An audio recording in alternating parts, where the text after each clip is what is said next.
बिस्मिल्लाहिर्रहमानिर्रहीम। बेटा हम पढ़ रहे थे EMI/AC, ठीक है। प्रीवियस लेक्चर में हमने बेटा EMI जो था वो ख़त्म कर लिया। AC जो है वो हम आज यहाँ पे स्टार्ट करेंगे। हालांकि जो EMI का लास्ट टॉपिक था वो हमारे AC के लिए बेसिस बना।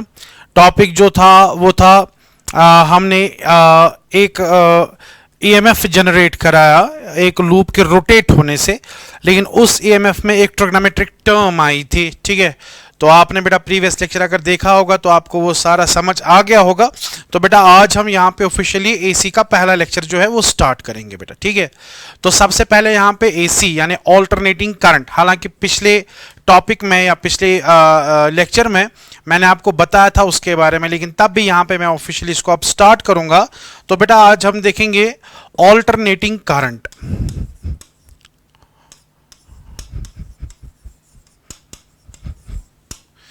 ऑल्टरनेटिंग करंट यानी AC, ठीक है। ऑल्टरनेटिंग करंट जो है उसकी डेफिनेशन ये होती है, ऐसी करंट जिसका मैग्नीट्यूड कंटिन्यूअसली चेंज हो रहा है, ठीक है, और जिसकी पोलैरिटी है या जिसकी डायरेक्शन करंट की जो है वो बेटा रिवर्स हो रही है पीरियोडिकली। ऐसी करंट जिसका मैग्नीट्यूड चेंज होगा और जिसकी बेटा पोलैरिटी रिवर्स होगी। पोलैरिटी रिवर्स करने का मतलब करंट की डायरेक्शन जो है वो चेंज हो जाएगी। ऐसी करंट को हम बेटा ऑल्टरनेटिंग करंट बोलते हैं। और जिस वोल्टेज से ये करंट बनती है इसको बेटा ऑल्टरनेटिंग वोल्टेज बोला जाता है। अगर हम बेटा ऑल्टरनेटिंग करंट की कुछ एग्जांपल्स को डिस्कस कर ले तो मैं आपको यहां पे दिखाऊंगा। सबसे पहली जो एग्जांपल है, it will be a sinusoidal current. Sinusoidal current mean जो साइन वेव फॉलो करती है इस तरीके से, तो इसको बेटा हम साइनोसाइडल AC बोलते हैं, ठीक है। लेकिन जरूरी नहीं कि AC हमेशा खाली इसी शेप की होगी, उसका वेव फॉर्म ऐसा ही होगा, हम डिस्कस कर लेंगे बाद में। लेकिन फिलहाल मैं आपको जनरल बता रहा हूं। जो ऑल्टरनेटिंग करंट है जिसकी डेफिनेशन है कि करंट चेंज होनी चाहिए और बेटा पोलैरिटी रिवर्स होनी, यानी करंट जो है वो फिर नेगेटिव बननी चाहिए, इन अ सेंस की डायरेक्शन रिवर्स होनी चाहिए। उसकी बेटा एग्जांपल और भी है, जैसे मैंने यहां पे ये जो बना है इसको हम साइनोसाइडल AC बोलते हैं। अगर मेरे पास बेटा इस तरीके का भी AC पॉसिबल है, टाइम के साथ करंट को प्लॉट करेंगे तो हमारे पास बेटा इस तरीके का भी AC होता है। सीधी बात है, यहां पे ट्रायंगल्स बन रहे हैं, करंट जो है वो इंक्रीज हो रही है मैक्सिमम, उसके बाद डिक्रीज, लेकिन ये यहाँ पे वेवी शेप में नहीं जा रहा है, स्ट्रेट लाइन शेप में ऊपर नीचे जा रहा है। फिर यहाँ पे नेगेटिव बन रहा है, दैट मींस करंट जो है वो रिवर्स हो रही है। So again this is another example of AC, ठीक है। We can have one more type of AC,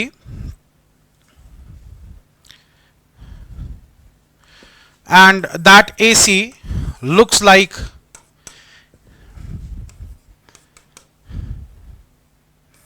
this one। इसमें आप देख सकते हैं कि करंट यहां पे जो है, ठीक है, पहले कांस्टेंट है, फिर अचानक से करंट जो है वो पॉजिटिव वैल्यू से नेगेटिव वैल्यू शिफ्ट हो जाती है, यानी यहां पे नेगेटिव करंट है। So this is another type of AC and this is called बेटा स्क्वायर वेव। ये जो मैंने इससे ऊपर बनाया this is the triangular wave, and इसके ऊपर जो मैंने बनाया that is the sine wave, या जिसको हम साइनोसाइडल बोलते हैं।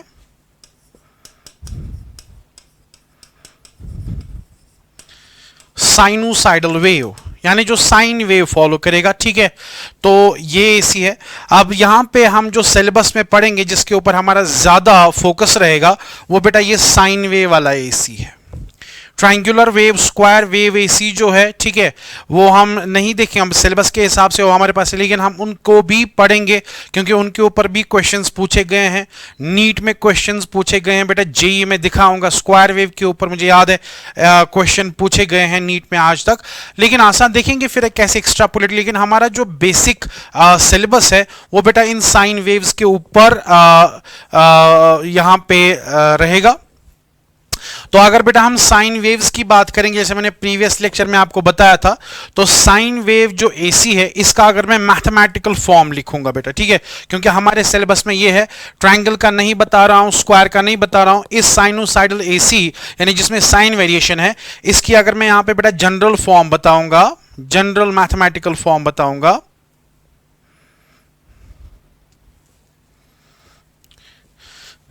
तो ये जनरल मैथमेटिकल फॉर्म जो है वो इस तरीके की आती है, I is equal to I naught sine of omega t, और इसको प्रोड्यूस करने वाला जो वोल्टेज होता है दैट इज इक्वल टू बेटा E naught sine of omega t. आज का पहला लेक्चर है, थोड़ा सा हम जानेंगे क्या है क्या नहीं है। तो यहां पे अगर हम देखेंगे बेटा, चाहे हम करंट का ग्राफ बनाएं या बेटा वोल्टेज का ग्राफ बनाएं, ये ग्राफ एक जैसा ही दिखेगा।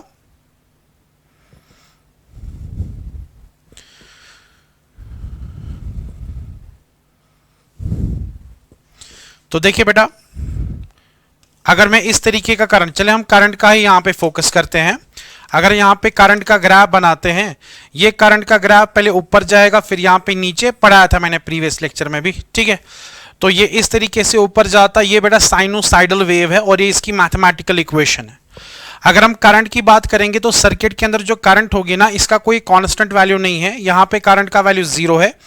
इसके बाद कुछ टाइम के बाद, जैसे टाइम होगा 1 सेकंड, 2 सेकंड, 3 सेकंड, ऐसे ही करंट का वैल्यू आएगा 1 एम्पियर, 2 एम्पियर, 3 एम्पियर, 4, 5, 6, 7, 8, 9, 10, 10, 9, 8, 7, 6, 5, 4, 3, 2, 1, 0, -1, -2, -3, -4 ऐसे आएगा, ठीक है। This is the maximum value of the current and the maximum value of the current is denoted by I0, जैसे मैंने आपको प्रीवियस लेक्चर में बताया था। यहां से भी ये मैक्सिमम वैल्यू है करंट का and this maximum value is बेटा माइनस टाइम्स I0, ठीक है। तो करंट का जो अपना वैल्यू है वो इसी I0 प्लस I0 से नीचे और माइनस I0 के ऊपर कहीं पे भी लाई कर सकता है। तो ये वाला जो वैल्यू होता है I का, इसको हम बेटा इंस्टेंटेनियस वैल्यू बोलेंगे, चाहे I का बोले या E का बोले। दीज आर कॉल्ड बेटा इंस्टेंटेनियस वैल्यूज। इंस्टेंटेनियस का मतलब है किसी भी इंस्टेंट पे, किसी भी टाइम पे अगर हम बोलेंगे करंट का क्या वैल्यू है, that is represented by I और E, ठीक है। और ये किस इंस्टेंट पे है, ये बेटा T इंस्टेंट पे है। Okay, so this is the instantaneous value of the current, this is the instantaneous value of E यानी voltage। अब अगर हम यहां की बात करेंगे, this is the peak value, we call this as बेटा peak value of AC, यानी ऑल्टरनेटिंग करंट का सबसे बड़ा वैल्यू, पीक वैल्यू। अगर मैं EMF का भी ग्राफ प्लॉट करूंगा ना, उसका भी साइन वेव आएगा। ये साइन वेव मैंने आपको प्रीवियस लेक्चर में दिखाया था किस तरीके से साइन वेव बनी, क्या बनी, ठीक है। आप प्रीवियस लेक्चर जरूर देखिएगा बेटा। तो यहां पे अगर हम देखेंगे, ये बेटा EMF का पीक वैल्यू आएगा, मैक्सिमम वैल्यू आएगा, ठीक। उसके बाद बेटा यहां पे साइन है, it's a trigonometric function sign.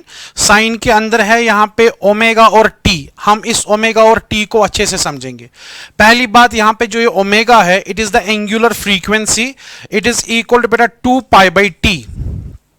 Omega की बात करेंगे, चलो 2 pi by T, 2 pi by T. यहां पे जो ये टी है बेटा, it is the time period. आप बोलेंगे सर किसका टाइम पीरियड है? भाई ये जो एसी है, ये हमने बनाई थी इंडक्शन में, लास्ट टॉपिक था, वहां पे हमने जनरेटर बनाया था और उस जनरेटर में एक कॉइल था जो कि घूम रहा था। तो एक टर्न घूमने में, पूरा कॉइल एक पूरा घूमने में, ठीक है, जो टाइम लगता है that is called the time period. तो उस कॉइल को, जैसे मैंने वो कॉइल आपको दिखाया था जो कि लूप था, जो कि मैग्नेटिक फील्ड में घूम रहा था, तो एक टर्न घूमने में उसको जो टाइम लगता है that is called time period, ठीक है। And this is 2 pi by T, it is called the angular frequency. हम इस एंगुलर फ्रीक्वेंसी को ऐसे भी लिख सकते हैं बेटा 2 pi into new, 2 pi new, 2 pi new, where nu is the linear frequency, we can say linear frequency in a sense। ये जो टाइम पीरियड है, ये है लूप के एक रोटेशन का time period, it's T. This is the frequency. Frequency का मतलब वो जो लूप है वो एक यूनिट टाइम है। यूनिट टाइम हम बेटा सेकंड लेते हैं, एक सेकंड में वो कितनी बार घूम रहा है, दैट इज द फ्रीक्वेंसी। एक सेकंड में वो जो कॉइल था या वो जो लूप था वो कितनी बार घूमेगा, that is linear frequency nu, ठीक है। So omega is equal to 2 pi nu. Nu has something to do with कि लूप एक सेकंड में कितनी बार घूम रहा है, एंड टी इज एक बार घूमने में उसको कितना टाइम लगता है, ठीक है। This is time period and this is the frequency. तो जब भी हम बेटा एसी का फ्रीक्वेंसी बोलते हैं, हम असल में ये बोलते हैं कि उस लूप को एक सेकंड में वो कितनी बार घूम रहा है, क्योंकि जितनी बार वो घूमेगा, याद रखेंगे, जितनी बार वो बेटा घूमेगा, अगर एक बार घूमता है, अगर वो लूप एक बार घूमता है तो एक पूरा साइकिल कंप्लीट हो जाता है। यहां पे लूप था, 90 डिग्री शिफ्ट होके यहां पे बनता है, करंट इतनी आती है, 90 डिग्री और शिफ्ट करके यहां पे आता है, 90 डिग्री और शिफ्ट करके यहां पे, 90 डिग्री और शिफ्ट करके यहां पे, जैसे मैंने प्रीवियस में आपको दिखाया था, यहां पे एंगल हो गया बेटा π/2, यहां पे बेटा एंगल बनेगा पाई, यहां बनेगा बेटा 3π/2 और यहां बनेगा बेटा 2π, इस तरीके से एंगल आता है, ठीक है। और जब एक लूप कंप्लीट रोटेशन करता है तो बेटा एक वेव ऐसी बनती है, ठीक। अब अगर आपके पास यूनिट है, एक सेकंड में मान लीजिए 10 बार वो घूम रहा है, तो एक सेकंड में आपके यहां पे 10 ऐसे साइकिल्स बनेंगे, 1 2 3 या आगे बढ़ता जाएगा, ठीक है। इस तरीके से बेटा 10 साइकिल्स बनते रहेंगे। सो दिस फ्रीक्वेंसी मींस कि वो लूप कितनी बार घूम रहा है एक सेकंड में, और ये फ्रीक्वेंसी ये भी बताती है कि आपको एक सेकंड में कितने साइकिल्स बनेंगे यहां पे बेटा, ठीक है। दो तरीकों से हम इसको इंटरप्रेट कर सकते हैं। एक और बात, ये जो ओमेगा होता है बेटा, हम इसको एंगुलर फ्रीक्वेंसी बोलते हैं, उसके बेटा लीनियर फ्रीक्वेंसी बोलते हैं, ठीक है। तो न्यूमेरिकल्स में कभी कभी जब ये फ्रीक्वेंसी दी जाती है तो वहां पे कंफ्यूजन क्रिएट हो सकता है। कंफ्यूजन ये क्रिएट हो सकता है कि इसने ओमेगा का वैल्यू दिया है कि न्यू का वैल्यू दिया है, क्योंकि इन दोनों को हम फ्रीक्वेंसी वर्ड ही बोल सकते हैं, ठीक है। लेकिन इसको देखने के लिए हमें बेटा यूनिट्स देखने होते हैं। जब न्यूमेरिकल में ओमेगा का वैल्यू दिया गया होगा ना, से फॉर एग्जांपल किसी की एंगुलर फ्रीक्वेंसी 10 है, तो उसका यूनिट साथ में होगा बेटा, ओमेगा का यूनिट मैं आपको बोल रहा हूं, ओमेगा का यूनिट साथ में होगा बेटा रैड पर सेकेंड। जब भी नंबर दिया होगा किसी एसी की फ्रीक्वेंसी 10 रैड पर सेकेंड है, मींस वो आपको बेटा ओमेगा बता रहा है। लेकिन अगर आपको न्यूमेरिकल में फ्रीक्वेंसी दिया है, किसी चीज की फ्रीक्वेंसी जो है वो 20 हर्ट्ज है, हर्ट जब भी लिखा होगा या साइकिल्स पर सेकंड जब भी लिखा होगा बेटा, दैट मींस वो आपको लीनियर फ्रीक्वेंसी यानी न्यू दे रहा है, क्योंकि ओमेगा और न्यू में 2π का फर्क है, इसका ध्यान रखना है। अगर कभी न्यूमेरिकल में न्यू दिया होगा तो 2π से मल्टीप्लाई करके ओमेगा आएगा, जिसकी वजह से ये बनेगा, ठीक है। तो यहां पे इनमें गलती की कोई गुंजाइश नहीं, इसका यूनिट बेटा रैड पर सेकंड, इससे हम पहचानते हैं, और इसका बेटा हर्ट्ज आएगा या इसका बेटा साइकिल्स पर सेकंड भी आ सकता है बेटा, ठीक है। तो यहां पे ये लीनियर फ्रीक्वेंसी है। मैं बात कर रहा था लीनियर फ्रीक्वेंसी, एक सेकंड में कितनी बार इसका ये कॉइल जो है वो घूम रहा है, ठीक है। तो अगर हम देखेंगे बेटा, यहां पे जो हमें इलेक्ट्रिसिटी मिलती है ना, वो बेटा एसी की शक्ल में मिलती है, ठीक है। एसी की शक्ल में क्यों मिलती है, इस चैप्टर के लास्ट में आपको बताऊंगा कि एसी की क्या एडवांटेजेस है और डीसी की क्या एडवांटेजेस है। डीसी करंट बेटा आपको याद होगा, डीसी करंट जो होती है वो बेटा कांस्टेंट रहती है। करंट आपके पास है, टाइम ऐसा है, डीसी करंट बेटा कांस्टेंट रहती है। यानी आप एक बैटरी इस्तेमाल करते हैं, बैटरी कंटिन्यूअस करंट आपको सप्लाई कर रही होती है, सो दैट रिमेंस कांस्टेंट, ठीक है। लेकिन ये एसी जो है ये चेंज भी होती है, पोलैरिटी रिवर्स भी होती है, but there are so many advantages of AC over DC. That is the reason कि हमें जो कमर्शियल सप्लाई मिलती है, घरों में जो इलेक्ट्रिसिटी मिलती है, वो बेटा एसी की शक्ल में मिलती है। हम इसको बाद में डिस्कस कर लेंगे, एसी में क्या फायदा है, डीसी में क्या फायदा नहीं है। लेकिन फिलहाल जो हमें सप्लाई मिलती है ना बेटा, हर किसी एसी के लिए ये फ्रीक्वेंसी बहुत इंपॉर्टेंट है। पीक वैल्यू बड़ा इंपॉर्टेंट होता है, पीक वैल्यू बड़ा इंपॉर्टेंट होता है। उसके बाद बड़े ओमेगा, ओमेगा के अंदर छुपा हुआ है लीनियर फ्रीक्वेंसी, ये बड़ा इंपॉर्टेंट होता है। तो हर किसी एसी की अपनी एक फ्रीक्वेंसी होती है, जो फ्रीक्वेंसी बेटा हमें यहां पे मिलती है ऑल ओवर, यहां इंडिया और पाकिस्तान जितना भी यहां पे है, वहां पे जो एसी की फ्रीक्वेंसी होती है वो बेटा 50 हर्ट्ज की होती है, 50 हर्ट्ज। याद रखेंगे, जो हमें सप्लाई में फ्रीक्वेंसी मिलती है, जो हमें घरों में एसी दी जाती है, उस एसी की फ्रीक्वेंसी जो होती है बेटा वो 50 हर्ट्ज है। यूरोपियन कंट्रीज में ये 60 हर्ट्ज भी होती है, लेकिन यहां पे जो हमें सप्लाई मिलती है वो बेटा 50 हर्ट्ज है। 50 हर्ट्ज का मतलब ये है, 50 हर्ट्ज का मतलब यह है कि जिस भी जनरेटर से ये इलेक्ट्रिसिटी हमें बन के आती है बेटा, उसका जो लूप है वो एक सेकंड में 50 बार घूम रहा होता है। और उसका मतलब यह भी है कि एक सेकंड में जो इलेक्ट्रिसिटी हमें बेटा मिलती है, एक सेकंड में वो बेटा 50 ऐसे ही साइकिल्स बनाती है, 50 बार ऐसे इंक्रीज होके यहां पे, ठीक है। उसके बाद एक और, उसके बाद एक और, एंड टोटल मिला के 50 साइकिल्स बनते हैं पर सेकंड में।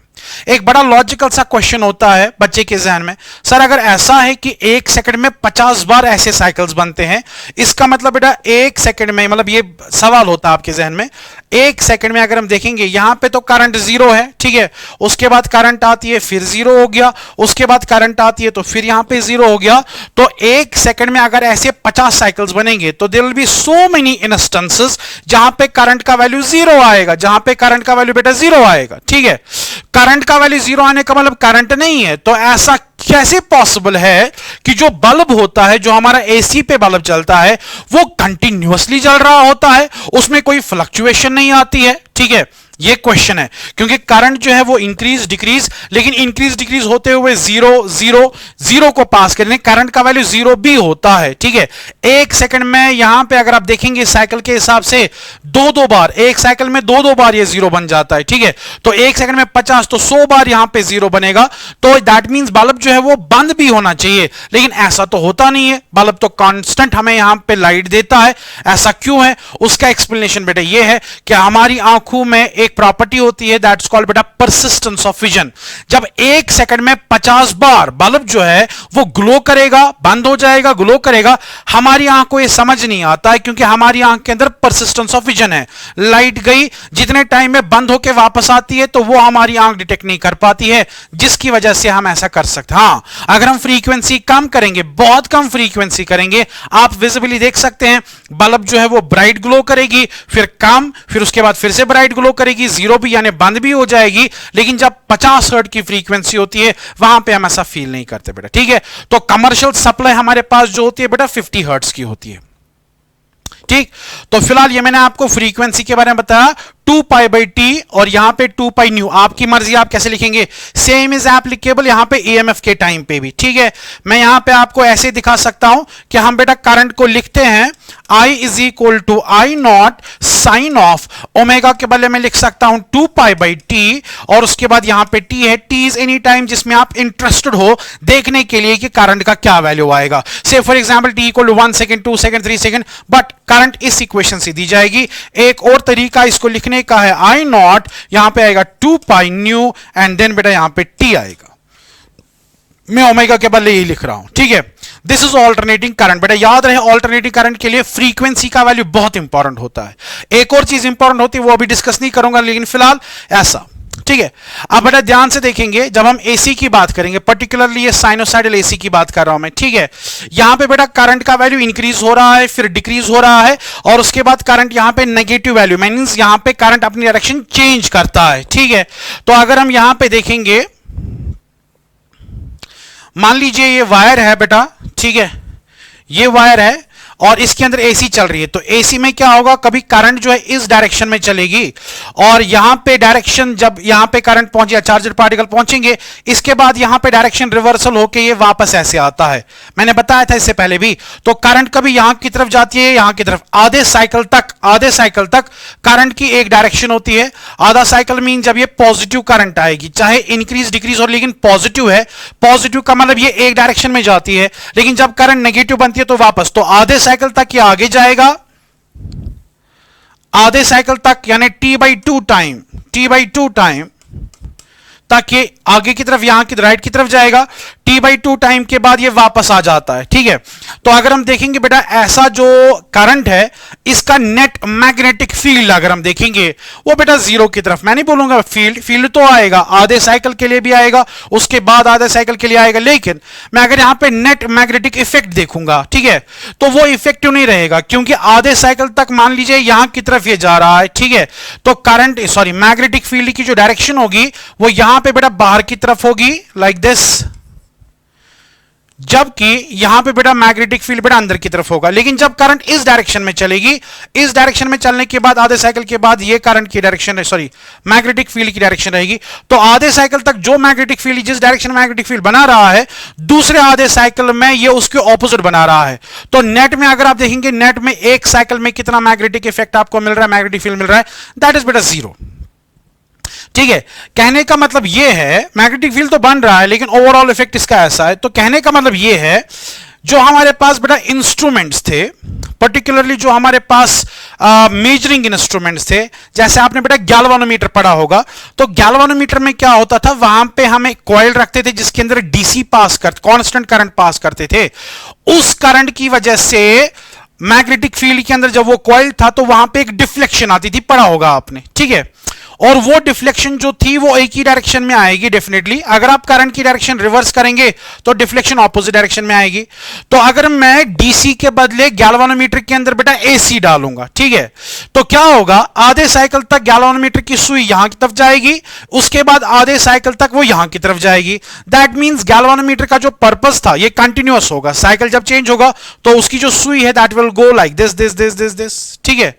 अगर फ्रीक्वेंसी बहुत तेज हुई तो वो पॉइंटर जो है वो फिर ये साइकिल्स फॉलो भी नहीं कर पाएगा बेटा, ठीक है। तो कहने का मकसद ये है कि जो गैल्वानोमीटर था, जो प्रिंसिपल पे हमने पढ़ा था, मैग्नेटिक इफेक्ट के प्रिंसिपल पे पढ़ा था, ठीक है, और उसी गैल्वानोमीटर से हमने एमीटर डिजाइन किया था, वोल्टमीटर डिजाइन किया था। वो एमीटर, वो वोल्टमीटर बेटा एसी को मेजर करने के काम नहीं आता है, क्योंकि एसी जब भी उसके अंदर डालते हैं तो वहां पे बेटा जो मैग्नेटिक इफेक्ट्स क्रिएट होते हैं, आधे साइकिल फिर दूसरे साइकिल में उसका उल्टा हो जाता है, तो वहां पे जो प्रिंसिपल था उस प्रिंसिपल के हिसाब से काम नहीं होता है। इसीलिए बेटा एसी यानी ऑल्टरनेटिंग करंट को मेजर करने के लिए हमारे पास जो कन्वेंशनल, जो हमारे पास गैल्वानोमीटर था, एमीटर, वोल्टमीटर वगैरह जो था वो काम नहीं करते। तो हम एसी को मेजर कैसे करते हैं मैं आपको समझाता हूं। अगर हम बेटा हीटिंग इफेक्ट, ये तो मैंने मैग्नेटिक इफेक्ट्स बताए थे, अगर मैं हीटिंग इफेक्ट की बात करूंगा, हीटिंग इफेक्ट आपको पता है कैसे डेवलप होते हैं। जब किसी वायर के अंदर इलेक्ट्रॉन चलते हैं, जब वो टकराते हैं, ठीक है, वाइब्रेटिंग आइटम्स के साथ, तो वहां पे हीट डेवलप होती है। तो जब यहां पे करंट आधे साइकिल तक इस डायरेक्शन में जाएंगी, हीट डेवलप होगी। जब यहां से करंट वापस भी आएगी, हीट तब भी डेवलप होगी, यानी हीट कैंसिल नहीं होगी बेटा। तो हम क्या करते हैं, एसी का मेजरमेंट करने के लिए हम डिवाइसेस बनाते हैं और उन डिवाइसेस में बेटा हीटिंग इफेक्ट्स मेजर किए जाते हैं। हीटिंग इफेक्ट्स यानी यहां पे तो जो डीसी के टाइम पे था, जहां पे मैग्नेटिक इफेक्ट्स हम इस्तेमाल करके मेजरमेंट्स लेते थे, लेकिन एसी के टाइम पे बेटा हम जो इंस्ट्रूमेंट्स बनाते हैं मेजरमेंट करने के लिए, वो बेटा हीटिंग इफेक्ट्स के ऊपर काम करते हैं। उनको हम बोलते हैं hot wire instruments. Hot wire instruments नाम से ही पता चलता है बेटा, हॉट वायर इंस्ट्रूमेंट का मतलब यह है कि उनके अंदर जब एसी पास कराई जाती है, हीटिंग इफेक्ट देखा जाता है कितना डेवलप हो गया, उससे अंदाजा लगाया जाता है कि करंट कितनी थी इनके अंदर बेटा। सो यहां पे नॉर्मल वोल्टमीटर, एमीटर काम नहीं करते, नॉर्मल इन द सेंस जो मैग्नेटिक इफेक्ट पे चलते हैं वो काम नहीं करते हैं। Hot wire instruments. एसी के बारे में एक और इंटरेस्टिंग बात बताऊंगा बेटा, एसी का केमिकल इफेक्ट भी, नेट केमिकल इफेक्ट भी जीरो होता है। पढ़ा होगा आपने केमिस्ट्री में, अगर मेरे पास एक इलेक्ट्रोलाइटिक सेल है जिसके अंदर बेटा हम केमिकल्स डालेंगे, इस इलेक्ट्रोलाइटिक सेल में अगर मैं दो इलेक्ट्रोड्स रखता हूं, ठीक है, नॉर्मली अगर मेरे पास एक बैटरी होगी तो उस बैटरी की वजह से यहां पे इलेक्ट्रोलिसिस होगी। यहां पे पहले नेगेटिवली चार्ज्ड आयन जो है वो यहां की तरफ जाएंगे, पॉजिटिवली चार्ज्ड आयन जो होंगे वो यहां की तरफ चले जाएंगे, ठीक है, ये कंटिन्यूअस प्रोसेस हो जाएगा। लेकिन बेटा अगर मैं यहां पे एसी का सोर्स रखता हूं, ठीक है, मैंने प्रीवियस लेक्चर में बताया था एसी का सोर्स जो है वो हम ऐसे डिनोट करते हैं। इट मींस बेटा मैं यहां पे एसी लगा रहा हूं, तो एसी में आपको पता है हाफ साइकिल तक बेटा ये पॉजिटिव होगा, ये नेगेटिव होगा, हाफ साइकिल के बाद ये नेगेटिव होगा और ये पॉजिटिव होगा बेटा। तो हाफ साइकिल तक पॉजिटिव आयंस यहां की तरफ, नेगेटिव आयंस यहां की तरफ, लेकिन हाफ साइकिल होने के बाद ये बेटा रिवर्स हो जाएगा। अभी ये आयन चल ही रहे होंगे, ये वापस जाएंगे, चल ही रहे होंगे, वापस जाएंगे। दैट मींस बेटा नेट केमिकल इफेक्ट भी एसी का जीरो होता है। So net chemical effect zero, net magnetic effect यहां पे जीरो रहेगा, लेकिन नेट हीटिंग इफेक्ट जीरो नहीं है। इसीलिए हम जो इंस्ट्रूमेंट इस्तेमाल करते हैं मेजरमेंट पर्पज के लिए, दैट इज बेटा हॉट वायर इंस्ट्रूमेंट, जो कि हीटिंग इफेक्ट्स के ऊपर बेटा बेस्ड होते हैं। तो बेटा ये एसी के बारे में इंफॉर्मेशन थी। मैंने आपको फ्रीक्वेंसी के बारे में बताया, मैंने बताया हमारी जो फ्रीक्वेंसी जो हमें मिलती है वो फ्रीक्वेंसी क्या है, ये सब चीजों के बारे में मैंने आपको बेटा बताया, ठीक है। और भी इंफॉर्मेशन आपको देना चाहता हूं। इंफॉर्मेशन ये है बेटा, अगर हमारे पास बेटा एसी है साइनोसाइडल, ऑब्वियसली हम साइनोसाइडल ही पढ़ेंगे। अगर हमारे पास बेटा एसी ऐसा है,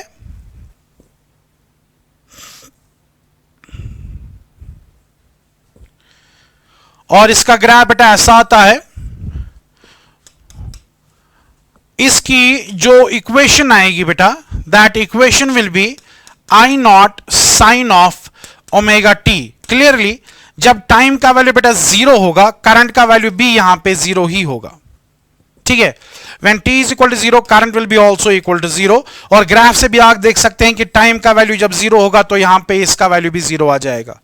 लेकिन ये जरूरी नहीं है, हम किसी एसी को ऑब्जर्व कर सकते हैं या कोई एसी जो है उसमें t equal to 0, t equal to 0 means ये एक आर्बिट्री चॉइस है, या आप अपनी मर्जी से देख सकते हैं आप कहां से एनालाइज करना चाहते हैं। लेकिन फिलहाल t इक्वल टू 0 पे जरूरी नहीं कि करंट का वैल्यू 0 होगा, करंट का कुछ और वैल्यू भी हो सकता है। ठीक है, say for example at t equal to 0 current का वैल्यू जो है वो इतना आता है और उसके बाद ये ग्राफ ऐसे जाके ऐसे ऐसे चला जाता है। अब अगर आप इन दो का कंपैरिजन करते हैं, इस वाइट का और इसका कंपैरिजन करते हैं, डेफिनेटली ये वाइट जो है इसकी इक्वेशन मैंने यहां पे लिखी हुई है और ये बहुत ही ऑब्वियस इक्वेशन है, आई नॉट साइन ओमेगा टी, क्योंकि t इक्वल टू 0 डालेंगे ये 0 बनेगा, साइन ऑफ 0 जो है वो 0 आएगा और यहां पे करंट का वैल्यू 0 आएगा। लेकिन ये जो यहां पे येलो कलर वाला साइनोसाइडल वेव है इसकी equation i equal to I naught sine omega t नहीं हो सकती है। इसकी इक्वेशन जो है वो लिखने के लिए बेटा I is equal to I naught sine, इतना तब तो सब ठीक आएगा, उसके बाद बेटा ओमेगा टी भी आएगा, लेकिन यहां पे मैं लिखूंगा बेटा प्लस फाइव। ध्यान से देखना, डरना नहीं है। I is equal to I naught sine omega T plus five, ये एक जनरल इक्वेशन बन गई बेटा। ठीक, अगर आप इसमें टाइम का वैल्यू 0 डाल दोगे ना एट t इक्वल टू 0, अगर 0 डाल भी दिया ना आपने तो करंट का वैल्यू बेटा 0 नहीं आएगा, क्योंकि बचाने वाला इसमें जो है दैट इज ओमेगा तो है ही, यहां पे तो हमने 0 लिखा, लेकिन यहां पे बेटा आपके पास फाई है, तो हम अगर इसको कैलकुलेट करेंगे फाई डिसाइड करेगा कि साइन का कितना वैल्यू रहेगा बेटा। इस फाई को हम बोलते हैं initial phase. Initial phase means wave कहां से स्टार्ट हो रही है basically, so we call this as बेटा इनिशियल फेज। हां, जब आप वो वाला इस्तेमाल करते हैं ना तो उस टाइम पे फाई का वैल्यू 0 है। फाई का वैल्यू 0 का मतलब यही है कि इनिशियली करंट नहीं है। लेकिन अगर फाई का वैल्यू कुछ हुआ, ठीक है, अगर फाई का वैल्यू कुछ हुआ इसका मतलब जो साइनोसाइडल ये ग्राफ है या प्लॉट है वो 0 से स्टार्ट नहीं हो रहा है, वो किसी और जगह से स्टार्ट हो रहा है। से फॉर एग्जांपल मैंने आपको दिखाया वो यहां से स्टार्ट हो रहा है। और अगर मैं यहां पे बेटा इसको एक्सट्रापोलेट करूंगा इन ए सेंस, मैं इसको बेटा यहां पे इस येलो वेव को एक्सट्रापोलेट करूंगा, तो एक्सट्रापोलेट करने पे आप देख सकते हैं यहां के स्टार्ट पॉइंट और यहां के स्टार्ट पॉइंट में फर्क है और इस फर्क को हम बेटा फाई से डिनोट करते हैं और यही फाई है जो यहां पे लिखा जाता है। इसको हम इनिशियल फेज बोलते हैं। ओमेगा टी प्लस फाई, इन सब चीजों को मिला के बेटा फेज बोलते हैं, लेकिन फाई को बेटा हम इनिशियल फेज बोलते हैं। इनिशियली कितना फर्क है दो वेव्स के बीच में, we call it initial phase बेटा। ठीक है, तो जब हम यहां पे जनरल में इक्वेशन लिखते हैं बेटा, जनरल में ये इक्वेशन होती है एसी की, I is equal to I naught sine omega T plus phi. Phi 0 अगर होगा तो ये बहुत आसान बन जाता है, लेकिन जरूरी नहीं कि फाई हमेशा 0 के बराबर आ जाए। हम फेज के बारे में पढ़ेंगे, फेजर डायग्राम्स में पढ़नी है, 1-2 दिन के बाद वो देखेंगे बेटा। ठीक है, फिलहाल मैंने यहां पे इक्वेशन लिखी, यहां पे ओमेगा मैंने आपको डिफाइन किया, इसके अंदर 2 पाई न्यू यानी इसके अंदर फ्रीक्वेंसी होती है और यहां पे टाइम होता है। तो बेटा अगर आपको ये समझ आ गया, इतना सारा अगर आपको समझ आ गया, मैं आपको एक सिंपल सी एक्सरसाइज एक दिखाऊंगा। देखिए यहां पे एक सवाल है, the instantaneous value of current in an AC circuit is I is equal to बेटा 2 sine 100 pi T plus pi by 3। The current will be maximum for the first time at, यानी करंट का value कब maximum होगा, किस time पे पहली बार maximum होगा। चले वो भी कर लेते हैं वो सवाल, लेकिन मैं आपको थोड़ा सा कुछ और भी बताना चाहता हूं। जब आप ऐसी इक्वेशन देखोगे, इस इक्वेशन का मतलब यह है कि 2 जो है वो करंट का पीक वैल्यू है, यानी ऐसी एसी में मैक्सिमम वैल्यू करंट का कितना बनता है बेटा 2 बनता है। इसके बाद अगर आप ओमेगा देखोगे ना, ओमेगा यहां पे 100 पाई के बराबर आता है, यानी इस इक्वेशन से आप हर कोई चीज बता सकते हैं बेटा। यहां पे I0 यानी पीक वैल्यू 2 के बराबर है, यहां पे ओमेगा जो है वो 100 पाई के बराबर बराबर है 100 पाई के बराबर होने का मतलब यह है कि 2 पाई न्यू इज इक्वल बेटा 100 पाई, इसका मतलब पाई पाई कैंसिल हो गया, न्यू इज इक्वल बेटा 50 हर्ट्ज, यानी इस एसी की जो फ्रीक्वेंसी है वो 50 हर्ट्ज के बराबर है और इसका जो बेटा फेज डिफरेंस है वो पाई बाई 3 है, इनिशियल फेज इसका जो है दैट इज बेटा पाई बाई 3। तो एक इक्वेशन से हम इतनी इंफॉर्मेशन निकाल लेते हैं। ये मान लीजिए जब भी ये इक्वेशन आप देखोगे ना, ये मान लीजिए एसी का एक आइडेंटिटी कार्ड है जिसके अंदर सारी डिटेल्स है, और भी डिटेल्स है लेकिन अभी मैंने वो सिखाया नहीं वो क्या डिटेल्स है, तो निकालना भी ऑब्वियसली अभी मैंने आपको नहीं दिखाया, लेकिन फिलहाल इतनी आज का लेक्चर देने पे इतना तो कम से कम पता है कि ये इसका पीक वैल्यू होगा, इसकी लीनियर फ्रीक्वेंसी 50 हर्ट्ज की होगी, ठीक है, वो मैंने आपको दिखा दिया क्योंकि ओमेगा के साथ कंपेयर करेंगे जनरल इक्वेशन के साथ, ओमेगा टी छोड़ दो, ओमेगा इज 100 पाई बेटा, एंड अकॉर्डिंगली ये आ गया, फाई का वैल्यू भी आ गया। फिलहाल इसने ये नहीं पूछा था, मैं खाली आपको समझा रहा हूं, ठीक है। अब ये बोल रहा है कि अगर ऐसा एसी है तो बताइए पहली बार करंट अपना मैक्सिमम वैल्यू कब लेगी। अब ऐसा क्यों बोला है पहली बार, क्योंकि आपको पता है ये साइनोसाइडल वेव है, तो ये जाएगा मैक्सिमम फिर वापस आएगा, फिर मैक्सिमम फिर वापस आएगा, तो मैक्सिमम वैल्यू ये पीरियोडिकली लेता रहेगा बेटा, पहले मैक्सिमम वैल्यू, उसके कुछ टाइम के बाद फिर से मैक्सिमम, उसके कुछ टाइम के बाद फिर, लेकिन पहली बार कब इसका आएगा, तो इस चीज का सॉल्यूशन जो क्वेश्चन दिया था ये मैंने एडिशन में दिखाया, उस चीज का सॉल्यूशन हम कैसे करेंगे बेटा। आपके पास इक्वेशन है I is equal to 2 sin of 100 pi t plus pi by 3 बेटा, ठीक है। तो अगर ये है तो बेटा आपको पता है साइन का वैल्यू मैक्सिमम कहां पे होता है, साइन का वैल्यू मैक्सिमम होता है 90 पे, साइन का वैल्यू और जगहों पे भी मैक्सिमम, लेकिन पहली बार तो 90 पे होगा, ठीक है। So for first maximum value, for first maximum value, यहां पे साइन का जो आर्ग्यूमेंट है, साइन के अंदर जो है 100 pi T plus pi by 3, it has to be equal to बेटा 90 डिग्री, लेकिन हम डिग्रीज फिजिक्स में इस्तेमाल नहीं करते, हम रेडियंस इस्तेमाल करते हैं। 90 degree means pi by 2 radians, बस हो गया। इसका मतलब यह है कि ये कब 90 के बराबर होगा वो हम सॉल्व कर सकते हैं। 100 pi T will be equal to बेटा पाई बाई 2 माइनस बेटा पाई बाई 3, ठीक है, and that will be equal, यहां पे 6 आएगा, 3 पाई माइनस 2 पाई, ठीक है, दैट इज बेटा पाई बाई 6, पाई बाई 6। ये किसका वैल्यू आ गया बेटा 100 पाई टी का, तो पाई और पाई यहां पे कैंसिल हो जाएगा, तो टी का वैल्यू जो यहां पे आएगा बेटा, टी का वैल्यू जो आएगा that will be equal to 100 into 6, that means बेटा 600, 1 डिवाइड बाई 600 सेकेंड। बेटा इतने टाइम पे, ये बहुत छोटा टाइम है, 1 डिवाइड बाई 600, ठीक है, 1 divide by 600th of A second. अगर हम देखेंगे इस टाइम पे एसी जो है वो पहली बार अपना मैक्सिमम वैल्यू लेगी, उसके बाद डिक्रीज, उसके बाद फिर से मैक्सिमम वैल्यू आएगा, लेकिन पहली बार एसी को इतना टाइम लगेगा अपना मैक्सिमम वैल्यू लेने में, करंट को अपना मैक्सिमम वैल्यू लेने में इतना टाइम लगेगा, ठीक है। आई होप आपको ये समझ आ गया, ये सब चीजें आपको बेटा समझ आ गई, ठीक है। आज इंट्रोडक्शन है, तो बेटा देखिए अगले लेक्चर के लिए बेटा आपको मैं प्रिपेयर करूंगा, वो ऐसे कि जब हम बेटा किसी एसी सर्किट की बात करते हैं, ये मान लीजिए बेटा हमारे पास एसी का एक सर्किट है जिसके अंदर बेटा रेजिस्टेंस है, इसके अंदर फिर बाद में हम इंडक्टर्स भी रखेंगे, कैपेसिटर्स भी रखेंगे, लेकिन फिलहाल एक सिंपल सा एसी सर्किट मैंने यहां पे बना लिया, ठीक है, जिसके अंदर एक रेजिस्टेंस है और एक सोर्स है यहां पे, ठीक। अब जो ये सर्किट है, इस सर्किट के अंदर बेटा आपको पता है करंट इंक्रीज हो रही है, करंट का वैल्यू 0 भी है, 1 एम्पियर, 2 एम्पियर, 3 एम्पियर, फिर पीक है, फिर वापस नीचे जाता है।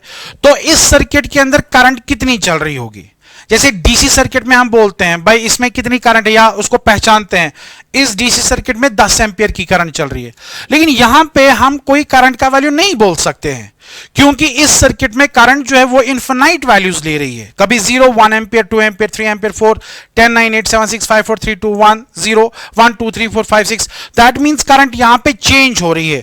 तो मैं क्या बोलूं एसी सर्किट में कितनी करंट चल रही है, अगर मेरे पास दूसरा सर्किट भी होगा, मुझे तो कम से कम डिफरेंशिएट करना आना चाहिए ना कि ये एसी सर्किट जो इसके अंदर ये करंट है, ये एसी, लेकिन करंट यहां पे चेंज हो रही है, करंट यहां पे कंटिन्यूअसली चेंज हो रही है। 1 एम्पियर, 2 3 4 5 6 7 8 9 10 10 9 8 7 6 5 4 3 2 1 एंड सो ऑन। तो इस प्रॉब्लम को निपटने के लिए हम यहां पे कुछ करंट्स को रिप्रेजेंटेटिव करंट्स मानते हैं, हम कुछ करंट्स को शाबाश रिप्रेजेंटेटिव करंट्स मानते हैं, और उन रिप्रेजेंटेटिव करंट से हम तय करते हैं कि सर्किट के अंदर कितनी करंट चल रही है। अब जो ये रिप्रेजेंटेटिव करंट्स होती है, ये कौन कौन सी करंट होती है, मैं आपको बेटा समझाता हूं। ये सर्किट है बेटा, ठीक है। तो मैं यहां पे करंट का एक ग्राफ दिखाता हूं, साइनोसाइडल करंट का ग्राफ दिखाता हूं। तो इस साइनोसाइडल करंट का जो ग्राफ है वो कुछ इस तरीके से जाता है, आपको बेटा पता है, ठीक है। इसमें जो यहां पे करंट है, यहां पे जो करंट है, इस करंट को बेटा हम बोलते हैं पीक वैल्यू, ठीक है। यानी सबसे बड़ा वैल्यू जो करंट का होगा, वी कॉल दिस एज बेटा peak value of current, and we denote this current as I0. We denote this current as beta I0. This is the peak value, and the peak value of current is the first representative current. आप peak value से पहचान सकते हैं, भाई इस circuit में इतनी peak value है, इस सर्किट में इतनी peak value है, ठीक है। तो peak value पहला representative बनेगा, मैं यहां पे लिखूंगा पहला representative current जो होता है बेटा वो peak value होता है। तो सर्किट peak value से पहचाना जा सकता है, peak value बेटा I0, ठीक है। इसके बाद बेटा हम एक और रिप्रेजेंटेटिव करंट लेते हैं, और उस रिप्रेजेंटेटिव करंट को हम बोलते हैं बेटा एवरेज वैल्यू या मीन वैल्यू हम लेते हैं। अगर मैं आपको थोड़ा सा खुल के बताऊंगा, सर्किट के अंदर पहले करंट जितनी चलती, जितना चार्ज फ्लो होता है, उसके बाद दूसरे हाफ में उतना ही चार्ज वापस आ जाता है। तो अगर हम करंट की बात करेंगे, करंट तो यहां पे एवरेज में 0 हो गई, क्योंकि जितना चार्ज आगे चला गया उतना ही वापस भी आ गया, ठीक है। लेकिन हम अगर पूरे साइकिल का देखेंगे तब 0 बनेगा, लेकिन अगर मैं एक ही साइकिल का यानी आधे साइकिल का अगर मैं एवरेज निकालूंगा, उस करंट को बेटा हम एवरेज निकालते बोलते हैं। यानी करंट का वैल्यू 0 1 एम्पियर 2 और यहां से लेकर यहां तक जितने भी करंट्स हैं उन सब का एवरेज निकालेंगे, दैट इज कॉल्ड बेटा एवरेज। कैसे निकालते हो मैं आपको दूसरे लेक्चर में दिखाऊंगा, लेकिन ऐसी करंट को बेटा हम एवरेज करंट बोलते हैं। और जो ये एवरेज करंट होती है, ये दूसरी रिप्रेजेंटेटिव करंट होती है बेटा, एवरेज करंट। और एवरेज वैल्यू जो होता है बेटा, एवरेज वैल्यू, ये एवरेज वैल्यू जो करंट का होता है, ये हाफ साइकिल के लिए निकाला जाता है। मैं यहां पे लिखूंगा फॉर हाफ साइकिल, हाँ हाफ साइकिल। और जो ये एवरेज वैल्यू होता है ना, इसको एवीजे से आप लिखे या आई मीन से आई एम से लिखे, ये एवरेज वैल्यू होता है बेटा 2 डिवाइडेड बाई पाई I0, यानी पीक वैल्यू को इससे मल्टीप्लाई करते हैं तब जाके आपको एवरेज वैल्यू निकल आता है। ये मैं आपको दिखाऊंगा दूसरे लेक्चर में, क्योंकि ये बड़ा इंपॉर्टेंट टॉपिक है। एवरेज वैल्यू इसके बराबर क्यों, मैं आपको थोड़ा सा आज आउटलाइन बताना चाहता हूं, otherwise this is very important कि ये इसके बराबर कैसे है। बट जब हम एवरेज निकालते हैं, average turns out to be equal to this. जब हम इसका हिसाब लगाते हैं बेटा, इसका आंसर आता है 0.637 I0, यानी average value of the current is 63% of peak value of current, 63%, यानी पीक वैल्यू से कम उसका 63% है। तो इसका मतलब अगर मैं एवरेज वैल्यू को यहां पे डिजिग्नेट करूंगा बेटा,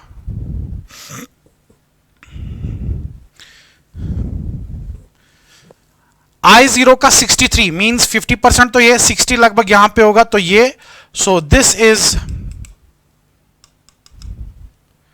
the what we call as average value, so IAVG, and this is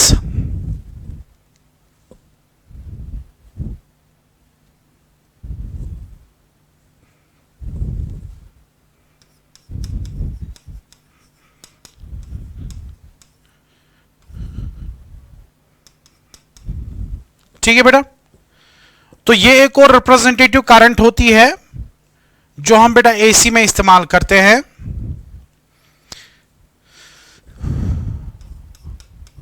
ये I0 है, ये I0 का इतना, इस वैल्यू को हम बोलते हैं एवरेज वैल्यू, ठीक है। कैसे इसके बराबर हम निकालते हैं वो भी आपको बताऊंगा। सो पीक वैल्यू इस टाइम पे हम देखते हैं, एवरेज वैल्यू इस टाइम पे होता है, ठीक है।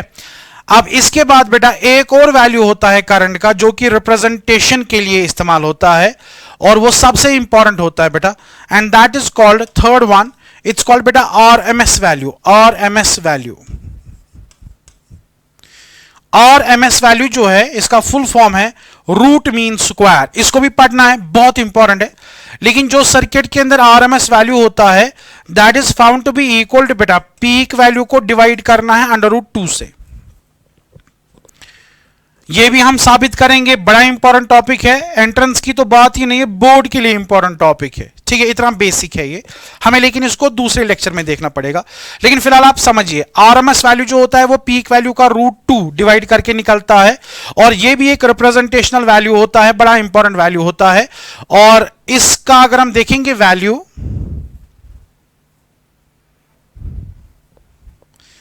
अगर हम यहां पे इसको 1/√2 को डिवाइड करेंगे it is equal to 0.707 I0। Percentage wise अगर हम देखेंगे it is 70% of I0। Means अगर मैं ग्राफ में यहां पे दिखाऊंगा,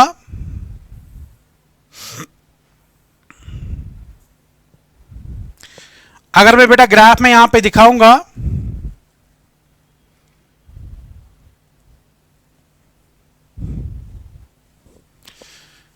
70% मीन इससे थोड़ा ज्यादा, and the current value is this, ठीक है, and this is RMS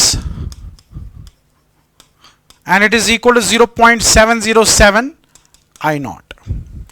These three currents are the representational currents। जब भी एसी सर्किट को देखा जाता है बोला जाता है इसमें एवरेज करंट ये है और इसमें एवरेज करंट ये है। अलग अलग सर्किट्स में इसमें एवरेज, या इसमें आरएमएस इतना, इसमें आरएमएस, या इसमें पीक, इसमें पीक ये है, ठीक है। तो ये तीनों करंट जो होती है ये रिप्रेजेंटेशनल करंट्स होती है किसी भी एसी में। अदरवाइज एसी की करंट जो है ना वो कंटिन्यूअसली चेंज हो रही है। लेकिन तीन चीजों को हम यहां पे एज रिप्रेजेंटेशन लेते हैं। जैसे एक क्लास में मॉनिटर होता है, ठीक है, तो आप देखते हैं कि क्लास का हिसाब किताब जो है उसी के पास, हम उसी से पता करते हैं कैसा है क्या है। वैसे यहां पे जो ये तीन वैल्यूज है ये एसी को रिप्रेजेंट करते हैं, और इन तीन वैल्यूज में सबसे इंपॉर्टेंट वैल्यू होता है आरएमएस। मैंने अभी आपको पढ़ाया नहीं है बेटा, आप डरना नहीं, मैंने अभी आपको पढ़ाया नहीं है आरएमएस क्या होता है, एवरेज क्या होता है। मैं खाली बता रहा हूं कि यहां पे तीन करंट्स को हम नाम बोलते हैं, एवरेज, आरएमएस एंड पीक। ये तीनों इंपॉर्टेंट होते हैं, रिप्रेजेंट करते हैं। लेकिन इन तीनों में से ज्यादा इंपॉर्टेंट जो होती है वो बेटा आरएमएस की होती है, आरएमएस वैल्यू ऑफ करंट की होती है, ठीक है। आपको यह बात बताऊं, कोई भी एसी का जो इंस्ट्रूमेंट होता है वोल्टमीटर या एमीटर, वो हमेशा आरएमएस वैल्यू ही डिटेक्ट करता है।